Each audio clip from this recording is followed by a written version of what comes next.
என்ன? நான் காலைல ஊருக்கு போறேம்மா. எதுக்கு? என்னத்துக்கு? ஒரு மீட்டிங் விஷயமா போறேன். என்ன ஊருக்கு? பெங்களூருக்கு. பெங்களூருக்கா? ஆமா. ஆ. டிக்கெட்டு பார்த்தியா? ஆ. எப்படி குத்துக்கிறாங்க பாரு ஃப்ளைட்ல. ஆ. அங்கே பஸ்ஸில் போறியா? பஸ்ஸில் கிடையாது, ஃப்ளைட்டு. அப்படியே நம்ம நேரம் நல்லா இருந்தால் பரவாயில்ல, நல்லா இருந்தால் போய் திரும்பிடலாம். கெட்ட நேரமாக இருந்தால் என்ன ஆகுறது?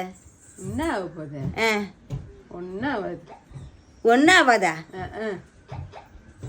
நீ பஸ்ஸுக்கு படி, 2 நாள் கூட பஸ்ஸுக்கு படி. ஏம்மா, ஒரு நாள் இந்த பசங்களை உன்னால பார்த்துக்க முடியுமா? 2 நாள் ஆனால் பரவாயில்லையா? 2 நாள் ஆனால் பரவாயில்ல. பசங்களை பார்த்துக்கிறியா? பசங்களை பார்த்துக்கிறேன். பிள்ளைட்டில்